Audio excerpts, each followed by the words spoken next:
It was morning when the rain finally stopped. Caleb takes his time getting out of bed before throwing on a t-shirt. With a toothbrush in his mouth, he groggily makes his way to the mirror. Patrick walks up to him, nudges him with his elbow, and yawns.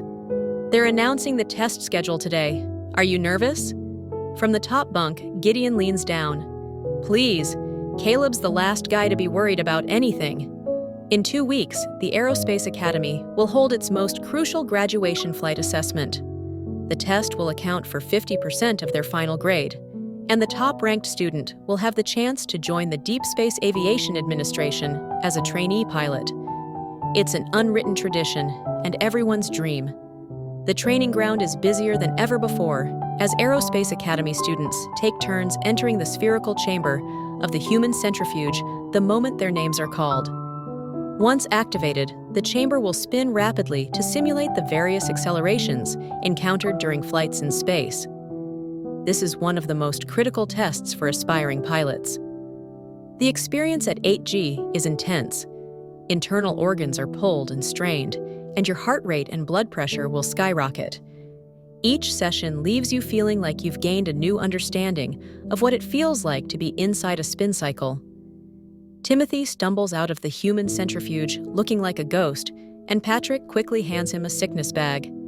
Gideon and Caleb turn away in perfect sync. They cover their ears to block out the miserable vomiting sound behind them. Caleb is the only one who walks out of the human centrifuge without a falter in his step. He even lazily stretches as he walks. That stubborn hair strand, flattened by water earlier, is sticking out under the effect of anti-gravity. "I'm starving. Let's grab a bite to eat after class." "Come on! How can you even think about food right now?" To no one's surprise, Caleb ranks first in the training. Although everyone is used to his flawless performance by now, they still grumble and insist he treat them to a meal. When he was asked why he wanted to become a pilot, Caleb said that pilots earn good money, and it's a respectable profession, especially since he has people to take care of.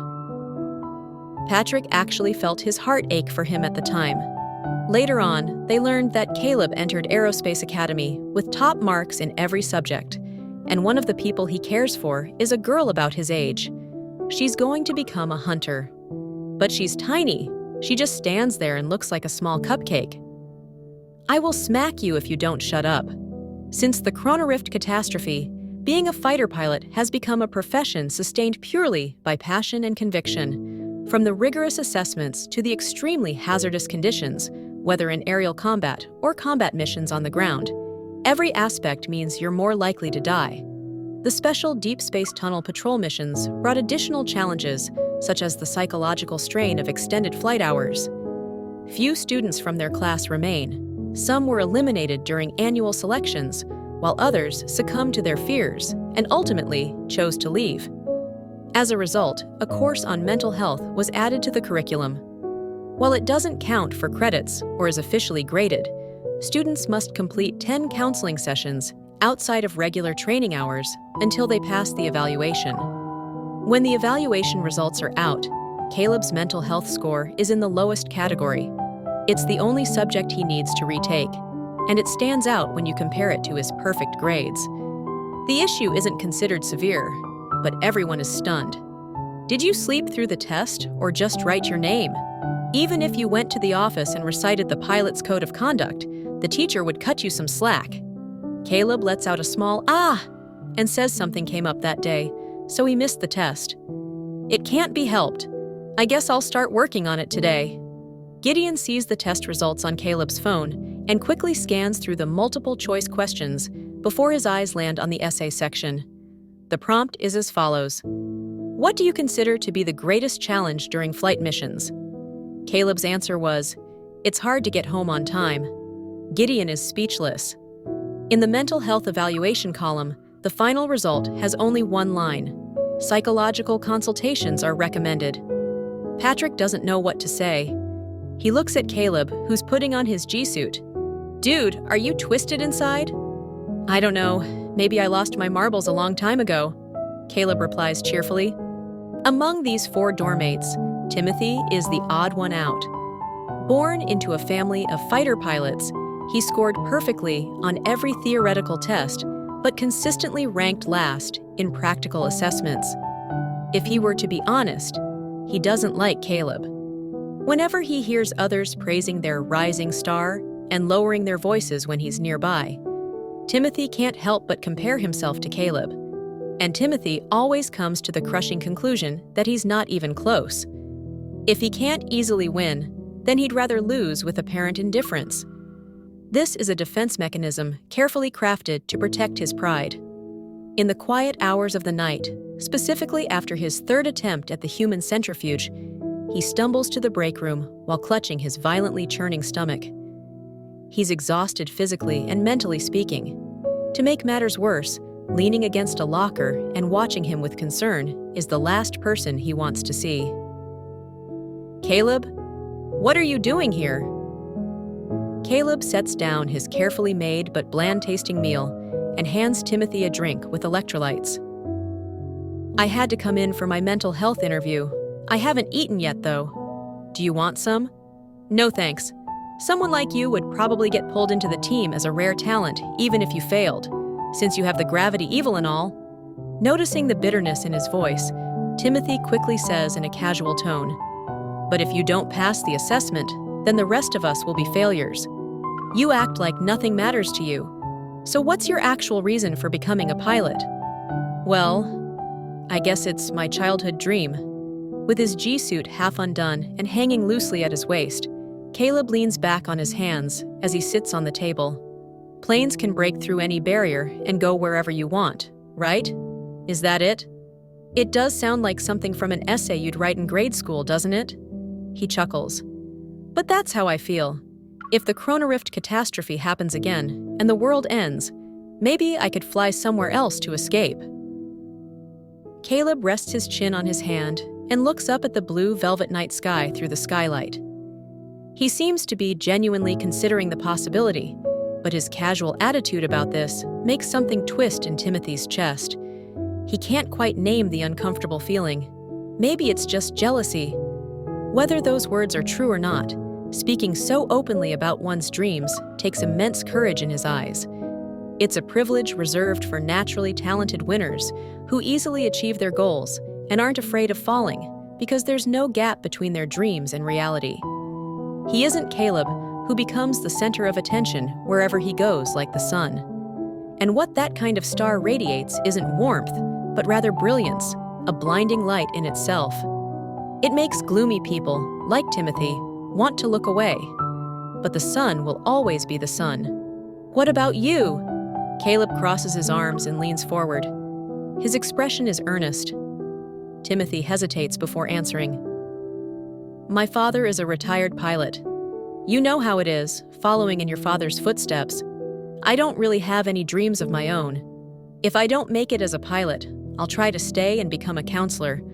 Or I'll just go home if that doesn't work out. Then why don't you hit the pause button in the chamber if it's not important to you?" "That's because, come on, the training room is still open.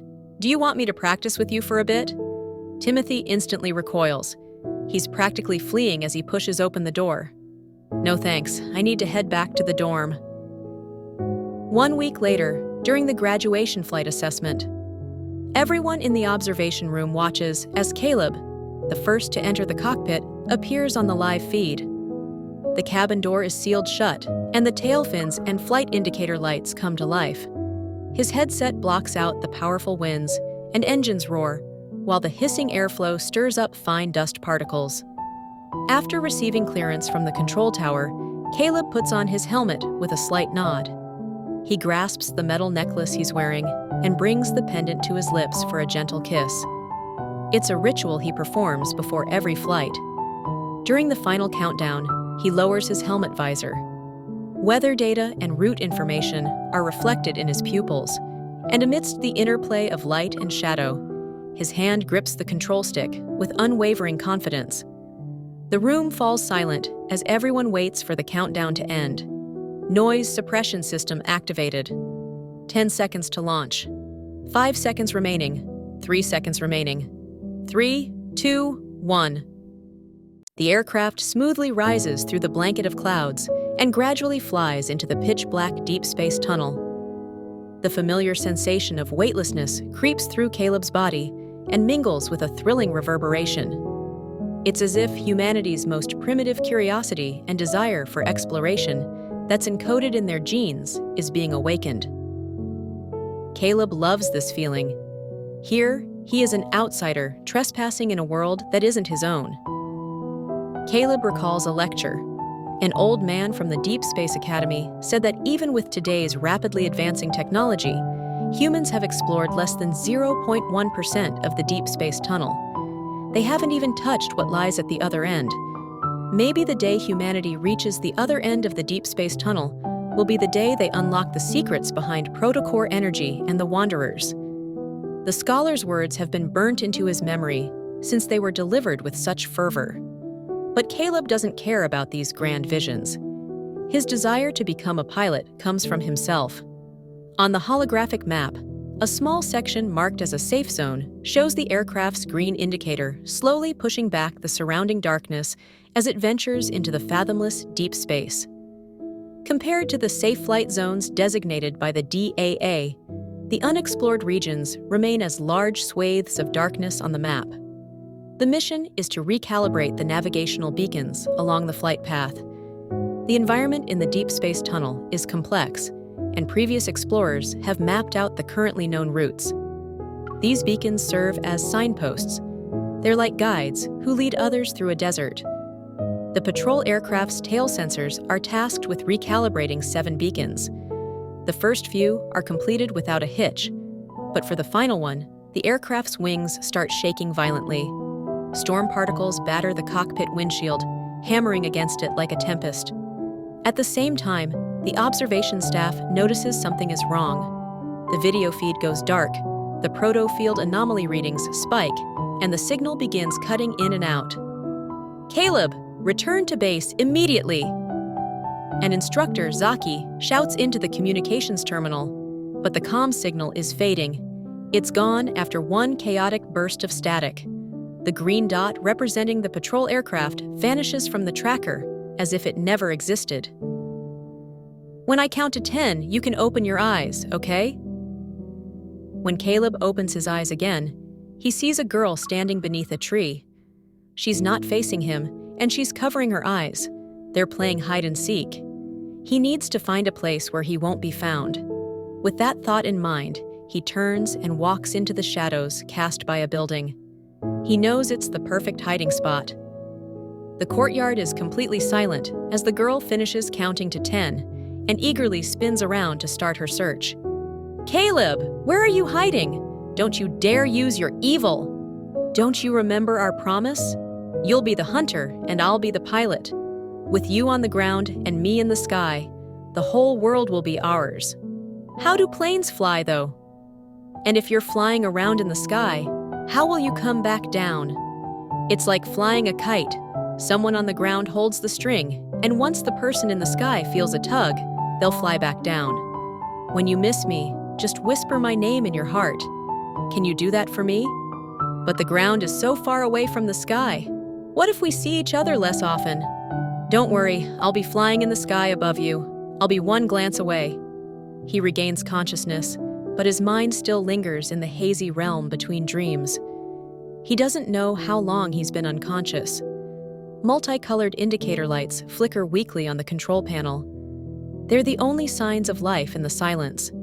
The protofield's turbulence completely disabled the navigation system, and while he was unconscious, the emergency survival protocol was activated to maintain cabin temperature and differential pressure.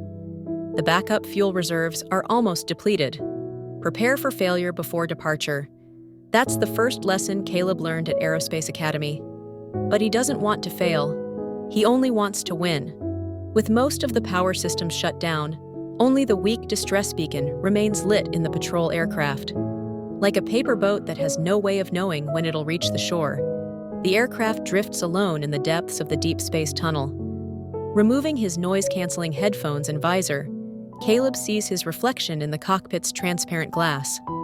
After thinking for a while, he decides he should write one last letter.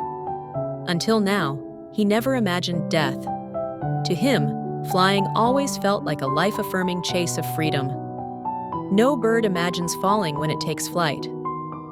But where would the paper and pen be in the cockpit? Never mind. Despite being used to it, the dull pressure in his temples is becoming harder to tolerate. He slumps back in his seat, his mind drifting as he considers the chances of a rescue aircraft reaching him. Even if they can overcome all obstacles to reach this unknown location, his remaining fuel won't last long enough for them to find him. Caleb suddenly remembers his third psychological conditioning class, where the instructor discussed the meaning of death with him in earnest. When people look down from great heights, they experience an illusion of owning the entire world. It's a powerful feeling where everything within sight belongs to them, as if there were no darkness too deep to dispel and no boundary too wide to cross. But for humans, flight itself is ultimately an illusion, one that always carries the risk of falling. Every flight could be a one-way journey, so you must find your own reason to keep going. His hand moves to his chest. The necklace's pendant engraved with the words, "When you come back," still rests closest to his heart. He can still feel the lingering warmth from when those fingers brushed against his skin. The rescue aircraft finally finds him on an abandoned floating island far from Skyhaven's main isle. As suspected, the flight positioning system was severely damaged by electromagnetic interference. When the rescue robots detect signs of life, they find the pilot in the cockpit. He's covered in blood, and his face is barely recognizable. The young pilot who vanished a week ago somehow made it back alive. The flight parameters from the black box are almost entirely consumed by white noise. No one knows what he's been through. The only clues come from reconstructed return flight data. It reveals that he somehow flew in the opposite direction of his intended route and crossed through the unexplored pathless realm. The cost was 3 broken ribs and significant lung damage. After a month of being in the hospital, his 3 doormates visit him. They heard about his injuries from their coach, and each step to his room was heavy with worry. Concerned, Gideon turns to Patrick. "When we open the door, stay calm. It doesn't matter what we see." Patrick nods. Among the 4 roommates, he has always been the most level-headed. Yet now he stares sadly at the flowers in his hands. Do you think he can even hold these? After what happened to the aircraft, who knows what condition he's in? Timothy remains silent. Usually, he would take pleasure in seeing his rival's misfortune, but he finds himself wrestling with complicated emotions this time. Even if he doesn't want to admit it, he thinks a brilliant rising star shouldn't fall from grace like this. Behind them, the wind pushes open the half-closed door and carries their voices into the hospital room. Their rehearsed solemnity awkwardly ends as Gideon takes the lead and steps inside. Sunlight filters through thin curtains and illuminates the game controllers and comic books scattered across the hospital bed. Despite the IV being fixed to the back of his hand, Caleb is holding his phone between his ear and shoulder. He speaks in a cheerful tone. "Got it. When you're at my graduation, I'll make sure you get a front row seat. How does that sound?" "Yeah, someone's here to get me for training. I'll go home for my next break, and then we can go anywhere you want. I'll follow your lead." As he hangs up, Caleb finally notices his 3 visitors standing still in the doorway. They're clutching fruit baskets and flowers. After enjoying their rapidly changing expressions for a bit, he pauses for a dramatic effect. With faux sincerity, he asks, "What's wrong? Do I have a terminal illness now?" Caleb survived virtually unscathed, and during his month under surgical observation from the orthopedic medical team, his vital signs miraculously returned to normal. While the hospital equipment detected that his body had been exposed to some unknown electromagnetic radiation in the deep space tunnel, current observations show no negative effects on his health. He might even be discharged after 2 weeks. Hearing this, the gloomy atmosphere disappears. Gideon pulls up a chair beside the bed and eagerly gets into academy gossip. Only Timothy remains quiet, falling into his usual role as a background character. When he first heard about the crash, his initial disbelief quickly spiraled into despair. So, what's actually behind that no-fly zone? Some super ancient wanderer? Or is it a legendary gateway to another dimension? I saw people from a civilization on a higher plane of existence. They keep glowing prokaryotes as pets, and they invited me aboard their spacecraft. Really? What did they look like? What did they tell you? If you want to know, you have to fly there yourself. You! Wait, you just made all that up, right? When visiting hours are over, Gideon and Patrick share their good news. They both passed their flight assessments while he was recovering. They might even meet up at the DAA in the future. When Timothy notices Caleb's gaze turn to him, he forces himself to reveal a sheepish smile. Me? I'm not taking the assessment. Anyway, we should go. In the elevator, he realizes he left his withdrawal application in the hospital room when he was in a rush to leave. When he reluctantly returns, Caleb is still resting against the bed with his eyes closed. "Why are you giving up?" Caleb asks. He seems less concerned and more curious. After the accident, they lowered this year's flight assessment difficulty. Gideon and Patrick performed well, but Timothy still couldn't reach the finish line within the time limit. Admitting this in front of someone would be murdering his reputation and pride. He turns and looks at Caleb for a while, but Caleb just watches him curiously from the hospital bed. It's as if he can't imagine the reason. "Unlike you, I'm not one of fate's chosen ones. It's so easy for you to claim victory. Even in moments between life and death, you somehow manage to slip away." He heard bits and pieces from Zaki about how Aerospace Academy immediately launched a rescue operation after the accident. They used the final navigational data from the beacon to track Caleb down. In one of the deep space tunnel's unsafe areas, the aircraft's autopilot miraculously held out for dozens of hours and carried him through the turbulence. "I was lucky, huh? Surviving the deep space tunnel and getting back safely." Caleb's tone is casual, but the mirth has faded from his eyes. "That's why I deliberately cut off the signal. I gave up on coming back. The fuel was below 10%, even with the minimum power mode activated and the aircraft systems only running its most essential functions. It wouldn't buy a lot of flight time. Instead of waiting for rescue, I thought I could take a chance." "Aren't you scared of dying?" "I am. Terrified, to be honest." Caleb calmly looks at him and smiles. "But my desire to reach my destination is greater than my fear of dying." "See you after our break, then." "Bye!" His friends' voices pull Caleb back to reality. Gideon and Patrick had already run to their train. They wave at him through the window. At the same time, the train to Lincoln City appears near the opposite platform. He lowers his eyes to the messages draft pinned to the top of his screen. "I'm back." After thinking about it, he slowly taps the backspace key. He can't explain why, but imagining her reaction when he suddenly appears before her is enough to make him smile. "Well, look who it is! Josephine's boy is back." "Caleb, take some fish with you. It's on the house." "Caleb, we need someone to be the master of the household when we play pretend. Do you want to join us?"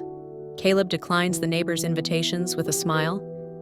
As the sun sets, footsteps and voices grow soft and languid before melting into the dusk. As his key turns in the lock, the warm, familiar scent of home greets him. He enters the living room and goes upstairs. As expected, her room is the only one with the lights on. Past the slightly ajar door, he finds her asleep at her desk. She's surrounded by a half-wrapped gift and unused ribbons. One card reads, "Congratulations.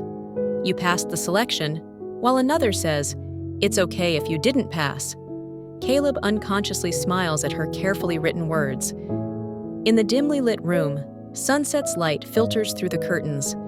Light and shadow alternate as they cross her profile, and he's reminded of dusty piano keys. He slows his breathing and footsteps. Ever since the accident, his symptoms of dissociative amnesia have become more pronounced. Chaotic dreams are a more frequent occurrence. The doctor says these are common after-effects of deep space tunnel navigation, and a full recovery will require an extended period of rest. The medication has sedative properties with low fever or drowsiness as side effects. it's important not to use it too often to avoid dependence. Evil monitoring experiment number 742 will now commence. The test subject is Donor 002. The subject's age is approximately 9 to 10 years old. Several pairs of hands methodically attach data monitoring electrodes to his temples. The door closes.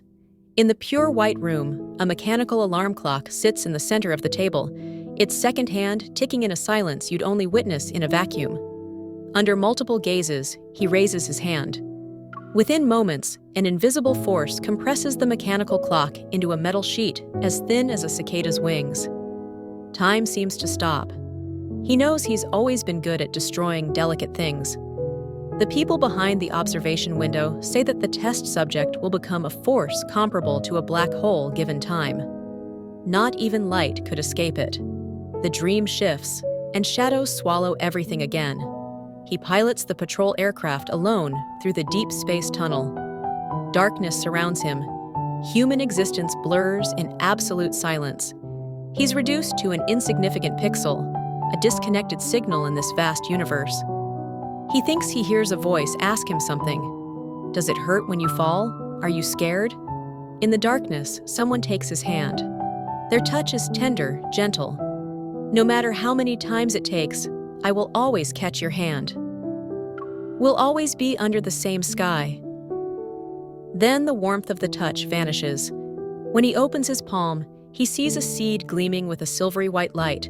It's something he's never seen before, like a tiny gift. In the next moment, boundless darkness closes in around him. Cold and silent, it grips his throat and slowly chokes him until he can't make a sound. These memories seem to be the only thing he can hold on to. The painkillers are wearing off. This isn't the first time he woke up from those chaotic dreams, and these episodes have become more frequent since his return. He massages his throbbing temple and looks outside.